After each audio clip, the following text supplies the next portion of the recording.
In today's story, we meet Emily, a young homeless woman who, on a cold night in New York, faces a fire to save a mother and her baby trapped in a car.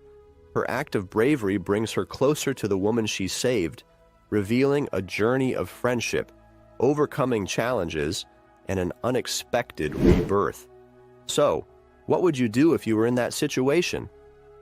In the chilly early hours of New York, Emily huddled in her tattered blankets beside the park, trying to find a bit of warmth. She woke to a distant sound, as if something was breaking. Lifting her eyes, she noticed a reddish glow piercing through the darkness. She stood up, rubbing her hands to warm them as she walked towards the sound. With each step, the glow intensified, revealing a car engulfed in flames, parked by the curb. The heat was almost unbearable, but Emily approached, her stomach churning as she heard a muffled cry from inside the vehicle. The windows were black with soot, but she could make out a figure waving their arms. She rushed to the back door and tried to open it, but it was locked. "Hey, I'll get you out of there," she shouted, getting no response. The cry repeated, more desperate this time, accompanied by a soft sob. Fighting against the increasing heat and shards of glass, she pulled at the door with all her strength. Her burnt and numb fingers began to slip on the handle when she finally heard a click, and the door swung open. Inside, a woman held a baby close to her chest, eyes wide with panic. "Come on, let's get out," Emily said, reaching out to pull them.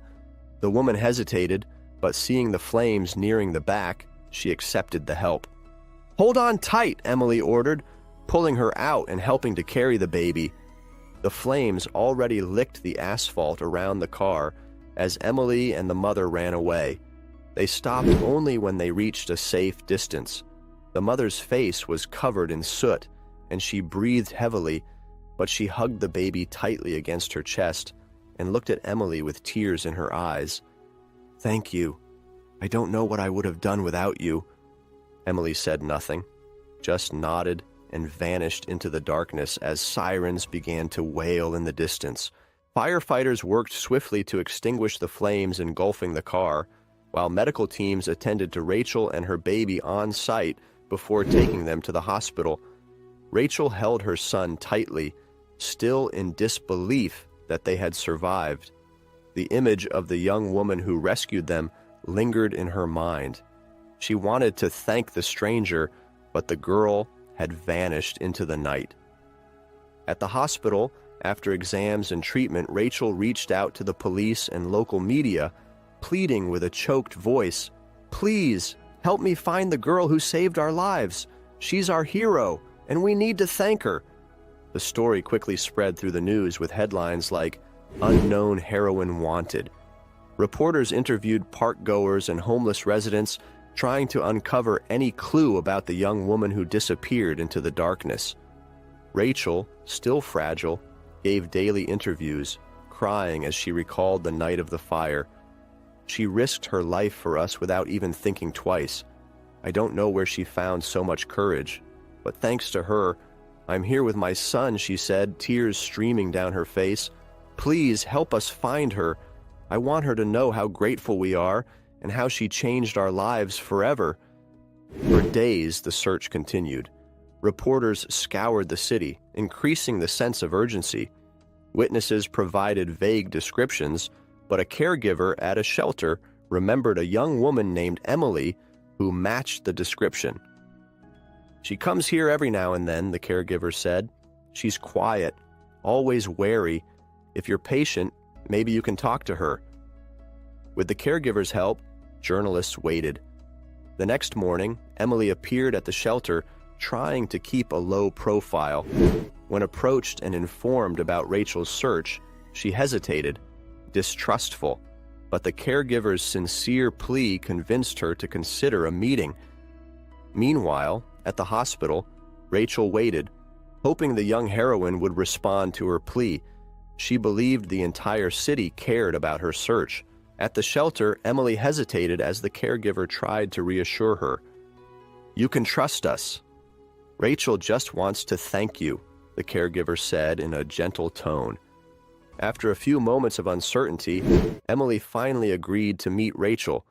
Reporters accompanied her, but kept their distance as the young woman was led to the location. Sitting in the waiting room, she was restless, watching the hospital's white walls and the patients passing by. When the door opened and Rachel entered, her eyes still red from tears, she immediately recognized the girl who rescued her. "Emily, is that you?" Rachel asked, her voice trembling.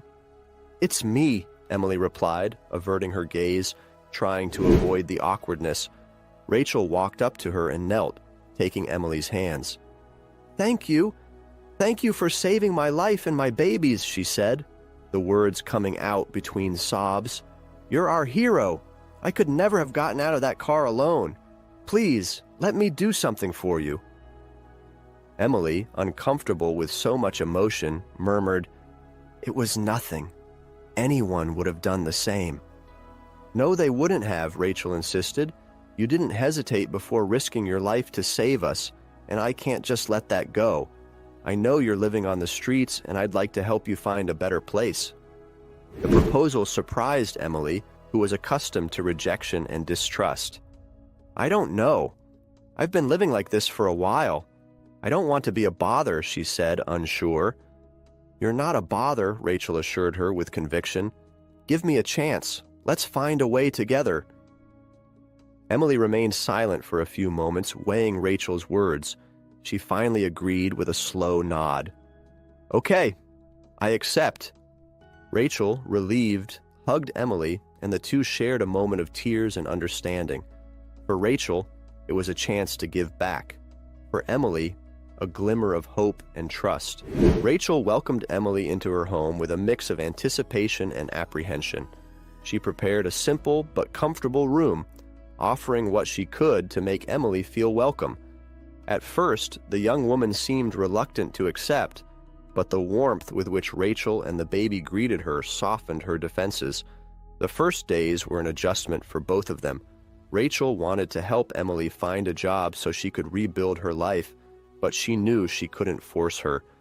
"Let's do this at your pace," Rachel promised, as they had coffee together in the small kitchen. Emily hesitated, stirring her empty cup. "I don't know if I'm ready. It's been so long since I had a job."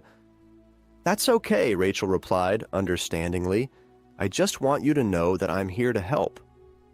Over time, Emily began to open up, revealing fragments of her turbulent past, marked by abusive relationships, a broken home, and bad choices. Rachel listened attentively, without judgment, only offering advice and support. "I've made so many mistakes," Emily admitted, looking out the window. "I don't know if I can turn back."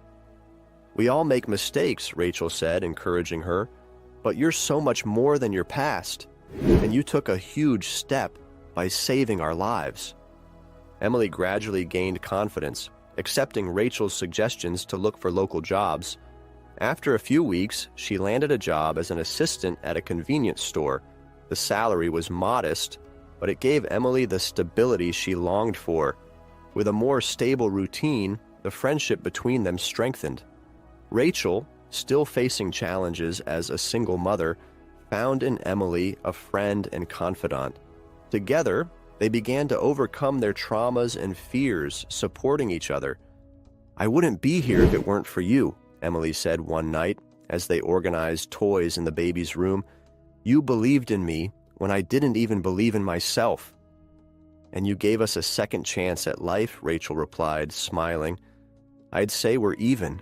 In the months that followed, Emily dedicated herself to her work, becoming an exemplary employee. She soon earned her boss's trust and started receiving more important tasks. The small salary gave her a renewed sense of independence, and she saved part of the money, dreaming of a more secure future. Rachel, on the other hand, was happy to see Emily's transformation. As their friendship grew, they became like sisters. Emily helped Rachel take care of the baby, and in return, Rachel offered advice on how to manage her money and plan her next steps. One afternoon, while they were at the park with the baby, Emily sighed, watching the children running around. "Do you think I'll ever have a family like you?" Rachel looked at her fondly. "Of course you will. You deserve a full life. You've already proven that you're strong enough to build it." Emily smiled, holding the baby in her arms. "Thank you for believing in me. It makes all the difference." Little by little, Emily managed to save enough money to rent a small apartment near Rachel's house. They still spent a lot of time together, supporting each other through tough times. One night, while they were unpacking boxes in the new apartment, Rachel said, "I'm proud of you, Emily. Look how far you've come." "You gave me a chance, Rachel, and you saw something in me that I didn't see in myself." Rachel held Emily's hands and they hugged, a hug that sealed the friendship that had blossomed over the months. "And never forget that. I'm here whenever you need me." The story ends with Emily facing her new home with confidence. Now she understood that she had the strength to follow any path she wanted, with Rachel and the baby by her side, showing that the courage of one night can be the start of a life filled with love and hope. Did you enjoy this touching story of overcoming and friendship? Leave your like, share in the comments what you thought, or if you've experienced something similar, and don't forget to subscribe to the channel for more moving stories like this. See you